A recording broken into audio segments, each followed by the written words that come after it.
진태석이 회장실에서 가족관계 증명서를 찢어버린 그 종이 조각이 새벽 청소부 손을 거쳐 주영채에게 들어왔어요. 그 순간부터였죠. 피가 아니라 서류가 사람을 죽일 수도 있다는 걸 영채가 처음으로 확신한 게요. 주영채는 종이 조각을 테이블 위에 펼쳐놓고 한참을 바라봤어요. 찢긴 틈 사이로 보이는 글자들은 선명했는데요. 진세훈이라는 이름 옆 아버지 칸이 비어 있었어요. 그냥 공란이 아니라 누군가 지웠다가 다시 적은 흔적이 남아있는 공란이었죠. 영채는 숨을 길게 뱉었어요. 이게 진태석의 실수일 리가 없었거든요. 실수는 가난한 사람만 하는 거라고 공란숙이 늘 말해왔고요. 그날 저녁 진세훈이 집으로 들어오자 영채는 미리 준비해둔 봉투를 식탁 위로 밀어놓았어요. 세훈은 넥타이를 느슨하게 풀며 영채를 힐끗 봤죠. 야, 또 뭐야? 네 눈 왜 그래? 영채는 대답을 바로 하지 않았어요. 대신 봉투를 톡톡 두드렸죠. 이거 열어봐. 당신이 평생 모른 척한 거. 세훈은 짜증을 숨기지 못했어요. 또 공란숙이랑 짜고 나 시험 보는 거면 이번엔 진짜. 시험 아니야. 네 인생 고장난 자리 그거 확인하는 거야. 세훈은 한숨을 내쉬면서 봉투를 열었어요. 안에는 출생신고 대리작성 확인서 사본, 병원 분만실 출입기록 일부, 그리고 후계자 등록 변경 합의서라는 제목의 문서가 들어 있었죠. 세훈의 눈이 그 제목에서 멈췄어요. 손끝이 미세하게 흔들렸고요. 장난치지 마.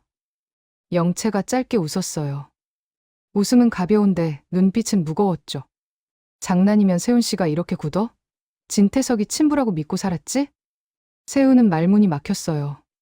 친부라는 단어가 나오지도 않았는데 이미 목이 조여왔거든요. 이게 무슨 소리야? 그걸 누가 정해? 정한 사람? 진태석이지. 그리고 한예라. 세훈은 그 이름을 듣는 순간 더 크게 화가 나야 맞았는데요. 이상하게도 화보다 먼저 공포가 올라왔어요. 세훈은 문서를 다시 들여다봤죠. 후계자 등록 변경 합의서의 서명란에는 진태석의 인감이 찍혀 있었고 날짜는 세훈이 초등학교에 들어가던 해로 적혀 있었어요. 세훈이 가장 열심히 아버지의 눈을 기다리던 시절이었죠. 이거 누가 줬어? 청소부가 아니면 누가 줬겠어? 회장실에서 나온 쓰레기야. 근데 쓰레기치곤 너무 비싸지. 세훈은 문서를 내려놓고 영채를 노려봤어요. 너 지금 나 협박하는 거야? 영채는 고개를 살짝 갸웃했어요. 협박? 아니. 난 세훈 씨가 무너지는 거 구경하고 싶지 않아. 대신 세훈 씨가 내 편이 되어주면 돼. 내 편, 너랑 나랑 지금 한 편이야? 영채는 단정하게 말했어요. 우린 부부잖아. 근데 부부는 사랑이 아니라 이해관계로 붙어 있는 거야. 세훈 씨도 알지. 그 말이 세훈을 더 깊게 찔렀어요. 세훈은 영채가 자신을 위로하려는 게 아니라 이미 계산을 끝내고 다가오는 걸 알았거든요. 세훈은 잠깐 고개를 숙였고 숨을 고르는 사이 손바닥이 땀으로 젖어들었어요. 그럼 나는 뭐야? 진태석이 날 키운 이유가 뭐야? 영채의 목소리가 낮아졌어요. 도구. 세훈 씨가 싫어도 그게 답이야. 세훈의 눈동자가 흔들렸어요. 그 흔들림은 눈물과 분노 사이 어디쯤이었고요. 세훈은 한번 웃으려다 실패했죠. 말이 되냐? 내가 회장 자리 위에 뭘 했는데. 영채는 세훈의 손등을 잡았어요.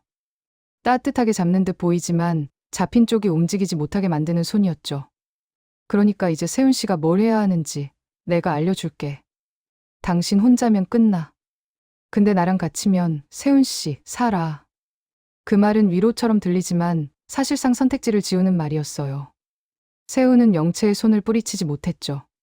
지금 세훈에게 남은 사람은 영채뿐이라고 세훈 스스로가 믿어버리고 있었으니까요. 같은 시간 차정원은 주하늘과 함께 조미향의 가게에 앉아 있었어요. 정원은 손에 쥔 종이컵을 천천히 돌리고 있었는데요. 그 습관은 불안할 때마다 나오는 버릇이었죠. 하늘은 정원의 손을 살짝 덮으며 말했어요. 정원아, 오늘은 좀 쉬어. 너 지금 너무 앞서. 정원은 하늘을 보며 고개를 저었어요. 쉬면 따라잡혀. 진태석은 내가 쉬는 순간만 기다리고 있어. 조미향이 한숨을 쉬었어요. 회장님이 사람을 사람으로 안 보니까 문제지. 근데 정원아, 공란숙 풀어준 건 진짜 괜찮아? 그 말이 나오자 공기가 잠깐 멎었어요. 하늘은 시선을 피하지 않았지만 표정이 굳었죠. 조건이었어요. 구치소에서 공난숙 빼내는 대신 아버지 마지막 날 영상 일부를 넘겼어요. 정원은 하늘의 손을 더 꼭 잡아줬어요. 정원도 그 영상이 얼마나 중요한지 알고 있었거든요. 하늘은 그날 이후로 밤만 되면 숨이 가빠지는 순간이 생겼어요. 내가 아버지를 한 번 더 죽였다는 감각이 목에 걸린 가시처럼 사라지지 않았고요. 하늘씨, 우리가 잃은 게 있으면 얻을 것도 있어. 진태석은 증거를 먹고 사는 사람이라서 증거가 흐를 때 꼭 흔적을 남겨. 정원은 조용히 말을 이어갔어요. 이번엔 황 실장만 믿고 가지 않을 거야. 증인을 하나 더 만들 거야. 하늘이 물었어요. 누구? 정원은 미양을 바라봤고 미양은 이미 눈치를 챈 얼굴이었어요. 박경신. 그 이름이 나오자 미양이 입술을 깨물었어요. 박경신은 한때 사건의 핵심을 봤다는 소문이 돌았고 그 뒤로 죽었다는 이야기까지 흘러다녔죠. 정원은 그 소문이 오히려 안전장치가 된다고 봤어요. 죽은 사람은 쫓기지 않으니까요. 그런데 진태석은 죽은 사람을 가장 무서워했어요. 죽은 사람은 입을 막을 수가 없으니까요. 정원과 하늘은 그날 밤 홍 셰프가 운영하는 식당 뒷문으로 들어갔어요. 홍 셰프는 말이 많아 보이지만 정작 중요한 순간에는 말보다 사람을 먼저 숨겨주는 타입이었죠. 여기 앉아요. 얼굴 가려요. 오늘 손님 많아요. 홍 셰프가 냅킨을 건네며 낮게 속삭였어요. 박경신 씨가 오긴 오는 거예요? 정원이 고개를 끄덕였어요. 오는 대신 우리도 뭘 내놔야겠죠. 잠시 후 모자를 깊게 눌러 쓴 남자가 들어왔어요. 걸음이 약간 절었고 오른쪽 손목에는 오래된 흉터가 보였죠. 그가 박경신이었어요. 정원은 박경신 얼굴을 보는 순간 속이 차갑게 가라앉는 느낌을 받았어요. 이 사람은 살아남는 법을 아는 얼굴이었거든요. 박경신이 자리에 앉자마자 말했어요. 차정원, 주하늘. 너희가 날 찾는 이유 알아. 근데 나도 조건 있어. 하늘이 단도직입으로 물었어요. 뭘 원하세요? 박경신은 정원을 보며 말했죠. 차기범. 그 사람 누명 벗길 자료 너희가 갖고 있지? 그거 나한테도 줘. 나도 평생 숨어 살았어. 정원은 눈을 내리깔았다가 다시 올렸어요. 줄 수 있어. 대신 당신이 가진 걸 먼저 보여줘. 박경신은 주머니에서 작은 USB를 꺼냈어요. 이건 진태석이 돈을 흘린 길이야. 스위스 계좌 같은 소리 말고 국내에서 돌린 살아있는 돈. 그리고 여기엔 황 실장 납치 지시가 들어있어. 하늘의 얼굴이 굳었어요. 황 실장 납치는 아직 가능성으로만 두고 있었는데 누군가 그걸 지시로 문서화해 놨다는 뜻이었죠. 정원은 숨을 고르고 말했어요. 황 실장님이 이미 위험해요. 내일 법정이에요. 박경신이 짧게 웃었어요. 내일? 그럼 오늘 밤에 황 실장 사라져. 진태석은 늘 하루 먼저 움직여. 그 말이 끝나기 무섭게 하늘의 휴대폰이 울렸어요. 화면에는 황 실장이 떠 있었죠. 하늘이 받자 숨소리만 짧게 들렸어요. 그리고 끊겼어요. 정원은 그 한 번의 숨소리에서 냄새를 맡았어요. 공포의 숨소리였죠. 정원은 자리에서 일어나 홍 셰프에게 말했어요. 홍 셰프, 오늘 가게 CCTV 사본 바로 받을 수 있어요? 홍 셰프가 고개를 끄덕였어요. 가능해요.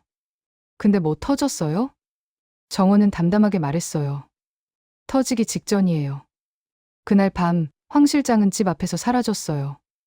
그런데 이번에는 달랐어요. 정원은 이미 박경신에게서 받은 USB 안에 납치 차량 번호가 저장돼 있다는 걸 확인했거든요. 하늘은 경찰을 움직이고 싶어 했지만 정원은 고개를 저었어요. 지금 경찰 부르면 진태석은 증거를 정리해. 우리가 먼저 위치를 잡아야 해. 하늘이 이를 악물었어요. 정원, 그럼 황 실장님은? 정원은 하늘의 눈을 똑바로 봤어요. 살려야지. 그래서 더 빨리 가자. 정원과 하늘은 윤 비서에게도 연락을 돌렸어요. 윤 비서는 진태석 옆에 붙어 기밀을 다루는 사람이었죠. 그런데 윤 비서는 전화를 받지 않았어요. 그 침묵이 더 불길했어요. 윤 비서는 줄을 타는 사람인데요. 줄이 끊어질 때는 늘 조용했거든요. 정원과 하늘이 찾아간 곳은 외곽 물류창고였어요. 창고 앞에는 구실장이 서 있었고 구실장 옆에는 안진아가 있었어요. 안진아는 주영채 신부기자 스파이였는데 오늘은 눈빛이 더 날카로웠죠. 정원은 안진아를 보자마자 확신했어요. 이 납치는 진태석만의 일이 아니고 공난숙 쪽도 손을 댄 일이었어요. 서로가 서로를 이용하는 판이었죠. 하늘이 낮게 말했어요. 안진아까지 나온 거면 영채도 알아. 정원이 고개를 끄덕였어요. 영채는 모를 리가 없어. 그 사람은 항상 결과 편이니까. 정원은 발을 멈추지 않았어요. 대신 홍 셰프가 건네준 작은 녹음기를 켰죠. 그리고 구 실장에게 크게 말했어요. 황 실장님 어디 있어요? 지금이라도 내놓으세요. 구 실장이 코웃음을 쳤어요. 내가 너한테 내놓을 것 같아? 정원은 한 걸음 더 다가갔어요. 그럼 진태석 회장님이 직접 나오세요. 납치까지 하면서 맡고 싶은 게 뭔지 오늘 여기서 공개하죠. 그 말에 창고 안에서 발소리가 들렸어요. 진태석이 직접 오지는 않았지만 황 실장이 끌려 나왔어요. 얼굴에 멍이 퍼져 있었고 입술이 터져 있었죠. 황 실장은 하늘을 보자 눈을 크게 떴어요. 하늘은 순간 숨이 막혔어요. 미안함과 분노가 동시에 치밀었죠. 정원은 황 실장을 붙잡고 말했어요. 황 실장님, 괜찮으세요? 지금부터 저희가 지켜드려요. 황 실장은 고개를 겨우 끄덕였어요. 그리고 낮게 속삭였죠. 진태석 법정 나오면 다 끝내려고 했어. 정원은 황 실장을 차에 태우고 바로 빠져나왔어요. 그런데 빠져나오는 길에서 차량 뒤를 따라붙는 차가 보였죠. 하늘은 핸들을 꽉 잡았어요. 쫓아온다. 정원은 침착하게 말했어요. 미끼를 던져요. 우리 아닌 척. 정원은 순간적으로 리플리처럼 움직였어요. 하늘에게 핸들을 맡기고 자신은 뒷좌석에서 황 실장 재킷 안쪽을 뒤졌죠. 그리고 황 실장이 숨겨둔 작은 USB를 발견했어요. 황 실장은 자신이 잡혀갈 걸 알고 있었던 거예요. 그래서 입 대신 파일을 남겨둔 거였죠. 정원은 속으로 웃었어요.